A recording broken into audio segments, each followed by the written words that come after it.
So let's raise the big questions right at the top. Is Gautam Adani a no-go area for the Modi government in Parliament?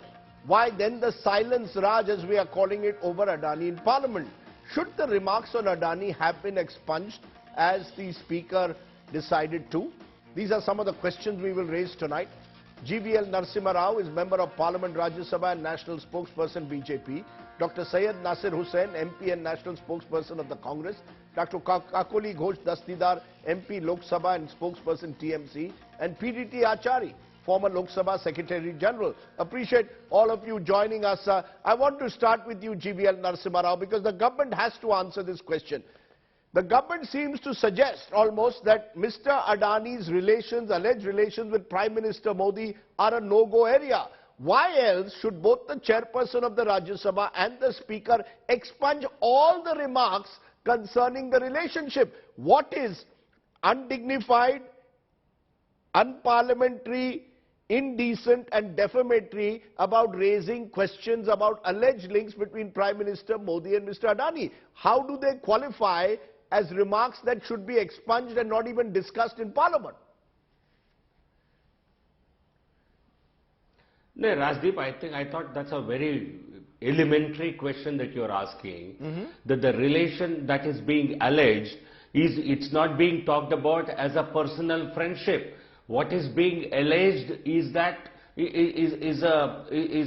some kind of a indecent relationship, quid pro quo, some kind of corrupt leader, quid pro quo. So that's an allegation. You cannot make any kind of allegation and get away. And this is within the power of the chairman. I'm reading from Rajya Sabha rules 261, expansion of words from proceedings. This is if the chairman is of the opinion that a word or words has or have been used in a debate which are defamatory or indecent or unparliamentary or undignified, for he may in his discretion, the chairman in his discretion, order that such a word or words be expunged from the proceedings of the council. So a chairman or the speaker in the presiding officer in the Lok Sabha is well within his rights. It's his duty. It's part of his mandate, duty. Sir, you argue that he is within his rights. Let me cannot get away with whatever they want to say. Sir, one of the questions asked was, Rahul Gandhi wanted to know how many times Gautam Adani has travelled with the Prime Minister on foreign trips or accompanied the Prime Minister part of a delegation. How does that become a remark that has to be expunged? You can expunge personal allegations that are unproven. How can you expunge an entire paragraph? No, you see, the Parliament is not an RTI office that you can seek any information in any debate that you wish to have. The discussion, the debate that was happening was addressed thanks a motion where the President of India was being thanked for the address given to the joint session of Parliament. You cannot bring up anything that you like in Rajya Sabha and Lok Sabha. Any discussion, any reference, anything spoken must be in relation to the debate at hand. Otherwise you can get away with anything. And anything which is not said in context can be expunged and has to be expunged. Okay. I think they were completely, in fact, they were speaking a lot of things that have went on record also, according to me, ought not to have gone on record. Are you saying the Adani word itself is a no-go area? Rule number 15 in Rajya Sabha. Mr. GVL Narasimha Rao, if someone in Parliament says, we believe that the Prime Minister has a proximate relationship to Gautam Adani, is that in your view a remark that should be expunged? Unless it is proven otherwise. You cannot, anything which is either stated overtly or meant covertly has to be substantiated. You can, if you want, you can write an RTI application and try and seek information. And here in a debate, you cannot say, I will ask any number of questions and you have to answer in your reply. No, you don't have to answer. You don't have to answer. That is the prerogative of the Prime Minister to answer or not. The debate at all. Okay. You're saying that it is the Speaker's prerogative to decide what can be expunged or not. The allegations have to be authenticated, otherwise they cannot be part of the record. Syed Nasir Hussain, you are the whip of the Congress party. Yes. The point which is being made while filing this privilege motion is Rahul Gandhi has made unsubstantiated, reckless allegations which he has not authenticated. If you specifically make an allegation that Mr. Gautam Adani benefited directly because of his relationship with Prime Minister Modi, you will have to prove it, is what the Speaker's office seems to suggest. Rajdeep, Bharatiya Janata Party and Mr. GVL, spokesperson of the Bharatiya Janata Party, cannot hide behind the rules of the House, cannot hide behind the technicalities, cannot hide behind certain remarks made in the Parliament. What is more important is, doesn't the government think that there is a scam? Doesn't the government think there are lots of material and evidence in public domain which clearly shows there is a huge scam, that the rules have been bent and tweaked in a way to help one person who was already involved in a stock exchange scam earlier, and also in many other things, was taken by the Prime Minister with him in his flight to different parts of the world, and he was helped in getting contract. Is that not an issue? Is SBI money, LIC money, and money from other PSUs tuning to the amount of 2.5 lakh crores of rupees, which belongs to the common man of this country? Is that money not at stake? Can that money not be duped? No, but how can you use, no, 1 minute. Safe? When you use words like scam, you see, this is the problem. The opposition also has to be more careful with words you use. When you say that there is a scam, you make an allegation claiming that Mr. Gautam Adani benefited unfairly because of his alleged proximity with the Prime Minister. From there you leap on and say it's a scam. You have to be careful in the words that you use as well in Parliament, Mr. Nasir Hussain. Rajdeep, hold on, Rajdeep, hold on. See, don't you, what about the 38 shell companies, Farji companies that are there? Why is the CBI, ED and ID not acting on them? Why are the 84,000 crores of rupees has been written off? Why are these not being investigated? Is LIC, SBA and other public sector banks not under the government of our country? So why, there's so many things that is there against this person and the company, and so many things which clearly says that the government of the day and the people at the highest level have involved and supported this person. Why is the government not ready to answer anything on this? Why is the government not ready to come clean on this? Why is the government not scared of having a JPC when they have demanded JPC in the past, and UPA government had gone ahead and said that we'll constitute a JPC in 2G scam? Why is this government so scared of having a JPC? Let there be doodh ka doodh, pani ka pani. Let the government come clean out of this. Why are they so scared of this? And Mr. GVL says that this is unparliamentary, that is unparliamentary, Lok Sabha Speaker, Rajya Sabha Chairman can expand. I agree with that. Lok Sabha Speaker and Rajya Sabha Chairman, they have the discretion of expunging words. But tell me, how is Adani unparliamentary? How is Adani unparliamentary? How is a poetry read by Congress President and the LOP in Rajya Sabha unparliamentary? You okay, you made your point. Let GVL answer that. GVL, just hold on. Smriti Irani, just hold on. Just 1 second. Yes. Smriti Irani said the Congress Parivar, Gandhi family looted Amati. So what is the authentication? Why are they not asking for the authentication? And GVL says it should be in tune with the debate. What Prime Minister Modi was speaking in Rajya Sabha, and he was asking about why why Nehru name is not being used by the Gandhi family. Was this in tune with the debate in Rajya Sabha? Okay, you made your point. So now let GVL. No, sir, now GVL must answer. GVL, let's be clear. Using the word Adani, I asked you this earlier. Is using the word Adani undignified, indecent, defamatory? No, let me give me a minute to answer. Number one, when you are in Parliament, you have to function, you have to speak in accordance with the rules that Rajya Sabha and Lok Sabha follow. You cannot say on a cricket ground, you are a cricket fan, you are a cricket player, Rajdeep. You cannot say, I will play it the way I want. I will play football on the cricket ground. You have to listen to the referee, you have to follow the rules of the game. Here, the rules are framed by the Parliament itself. And 238A in Rajya Sabha says there is a procedure regarding allegations against members. Rahul Gandhi cannot stand up there and speak as if he is doing in a public rally where he can speak where he speaks with gay abandon and gets away. In Parliament, there is a procedure if you make allegation against any other member. Prime Minister himself, Honorable Prime Minister is a member. Similarly, there is another rule, 238(5). When you reflect upon the conduct of persons in high authority, it has to be done on a substantive motion drawn in proper terms. You cannot make any kind of allegations on a motion of thanks to the President. No, 1 minute. And Adani is per se, you can, any number of questions. One second, Rajdeep. Yes. There are questions answered on Adani in Parliament.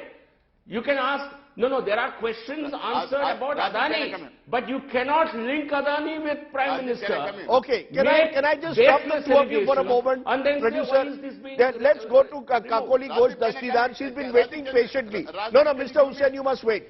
You must wait. Kakoli Ghosh Dastidar has waited patiently. Kakoli Ghosh Dastidar, as I said, it is one thing the government says we are ready to answer questions specifically on Mr. Adani. But when you put the question in a manner as Mahua Moitra, your leader, did, suggesting that Mr. Adani and Mr. Modi's special relationship had led to undue benefits to him, then according to the rules of the House as defined by the Speaker, you have to authenticate it. You cannot make that allegation.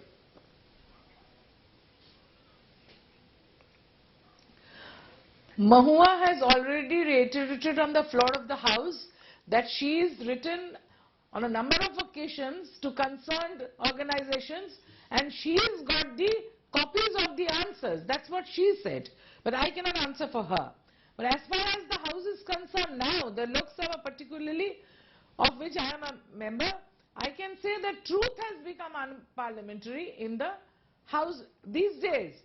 Words are being expunged for no reason. Words like hypocrisy, words like Snoopgate, words like Pegasus, words like corrupt, betrayal, these are not supposed to be used. So this regime doesn't want to hear the truth, and that is why we feel that truth has become unparliamentary. And they don't want to hear to the opposition, they don't want to give chance to the opposition to raise relevant questions and discuss relevant issues which are pertinent to the people of the country and to the country in general. The country is passing through a dangerous phase.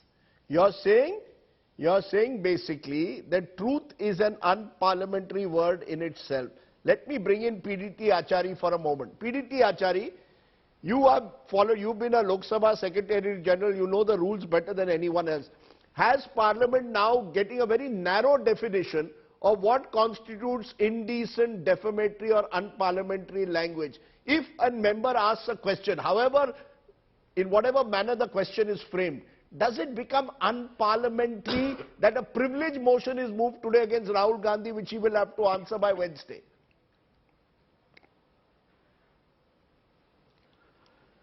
See, let me say this. The presiding officers of the legislative bodies have the discretion to expunge words and expressions which are defamatory, unparliamentary, undignified, and so on.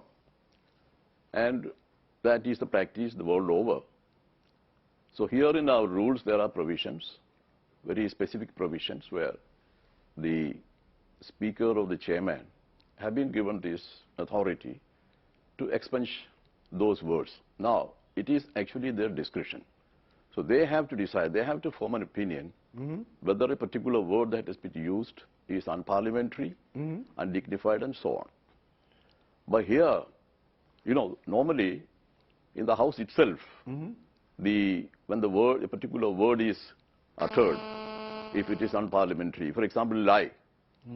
If somebody says that the particular minister is telling a lie, so that lie will go, but that can be replaced by untruth. So that is how it has always happened. So you're saying, let me get this straight, you're saying individual words So let me get this straight. You're saying individual words, like a word like calling someone a liar, Yeah. can be replaced, but you don't expunge the entire paragraph. Am I correct? No, that is not done. This particular rule very specifically says that words and expressions used which are defamatory, Right. undignified and so on. So it is the words which are deleted, which are expunged by the chair. Now, here, it is a slightly different issue. Here, the ruling party members have said that Rahul Gandhi was making allegations. Now, there is a specific rule in the rule book, both in the Lok Sabha and in the Rajya Sabha. And this rule deals with the making of an allegation in the House. Now, you should know that rules do not prohibit the making of allegation in the House. What exactly the rule says is that if you want to make an allegation against a person, it is this word that has been used in the rule, person, then you have to follow a particular procedure. That is, you have to give a notice to the Honorable Speaker, and it should go to, and a copy of that will go to the Minister, and then the Minister will make an inquiry and he will come up to the House with the reply.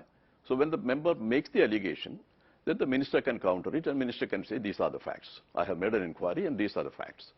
So that is the procedure which is described in 353 in the Lok Sabha, and I think in Rajya Sabha maybe it is 261 or something. Okay. So you're saying if Rahul Gandhi wants to, if Rahul Gandhi wanted in the course of his speech to make specific allegations about Prime Minister Modi and his alleged relationship with Gautam Adani, he had to give prior notice? Well, I want to make one thing very clear. Now here the word that has been used is person. Person can relate to the member or an outsider, and it may not relate to the minister, because in the same rule it is said that the concerned minister shall make an inquiry. Now suppose an allegation is made against the minister. So normally, we do not ask that minister to make an inquiry. It has to be done by somebody else. So obviously it doesn't cover the minister, and that is why in the past many speakers have given rulings clarifying this issue. They have said that, of course, you can raise an allegation, but you must be sure about the factual basis of this. No, suppose Rahul Gandhi, let me press you again. Suppose Rahul Gandhi had, when he was making these allegations and he was challenged by the Treasury benches to authenticate them, he had said, I am willing to authenticate them, verify them. Then do they stand or not? Yes. If it does that, for example, if it takes the responsibility, that is precisely what the speakers had said in their rulings, that the member who makes an allegation against a minister, then he has to take the responsibility for that. He should not merely depend on the paper report. Okay, that's an important point you're making. He has to stand by it, verify it. Nasir Hussain, you want to respond that therefore, if today you are saying on the basis of newspaper reports that there is this relationship, that's not enough. You're a member of parliament. Your responsibility is that you are willing to stand up in parliament and say, I'm ready to authenticate it. I'm ready to verify it. Can I complete this, point? Can I complete this point? Very quickly, we are running out of time, Mr. Achari. Very quickly.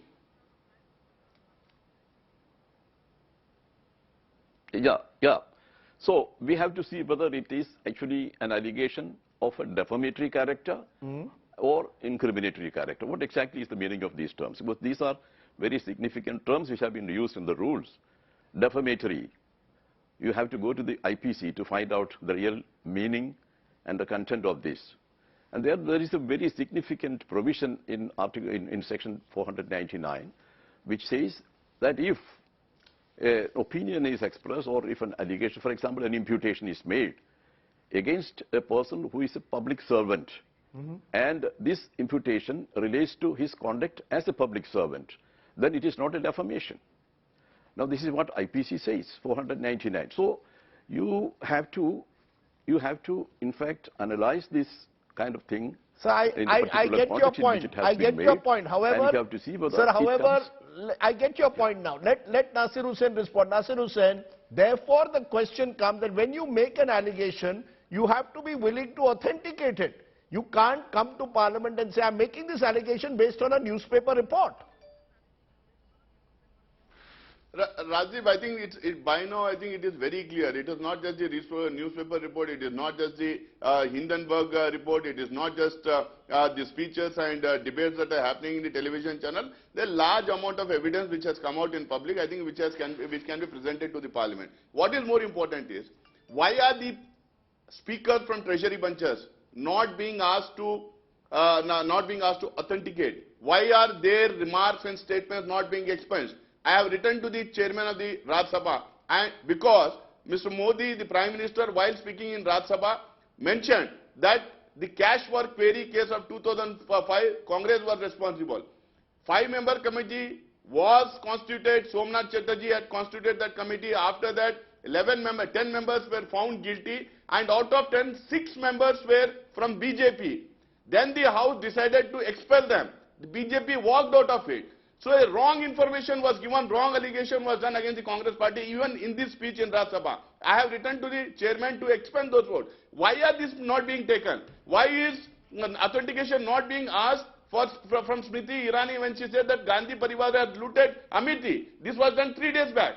So these are certain things which need to be debated and discussed. Okay, so therefore, the BJP cannot hide behind technicalities, cannot hide behind rules of the House. It has to answer to the nation. There has to be a GPC, there has to be a JPC, and without GPC, we will not back out. GVL, the fact is, the charge which is being made, A, the presiding officers are biased. They do not allow the same rules to apply for the opposition that they allow for the Treasury benches. And the government is hiding behind technicalities to avoid discussing the Adani question. We've had a full Parliament session and you simply do not want a discussion on Mr. Adani. That's the reality. Let's face it. Hide behind breach of privilege procedures. You don't want a discussion on Mr. Adani. I think when you are when you are a member of Parliament or when you are discussing issues in Parliament, you have to follow the rules of procedure. You don't call it, if you have to play cricket on the ground, you have to follow it. You can't say, no, I will throw the ball the way I like. I'm not being allowed, you are only following technicalities. That's a very silly accusation. Number one. Number two, Nasir, yes. My friend, what you stated on this show. If I were to complain, go ahead, GVL, no, Rajdeep, what Nasir Hussain said on the program, what Nasir Hussain said on this program itself is a breach of privilege. I think members like Kumar Ketkar have made such comments against chairman of having bias, and he was hauled up. And I am a member of a committee on privileges. I am not big. I have not made any comment against the chair. I am making comments against the government. Against the government, not against the chair. Let me complete my. No, let him complete. Let him complete. I did not intend. Mr. Nasir Hussain, let him complete. Mr. Nasir Hussain, please let him complete. Put the fader down for Mr. Hussain. Yes, GVL, complete. No, Nasir, please allow me to complete. Please complete. Nasir, what Rahul Gandhi has done is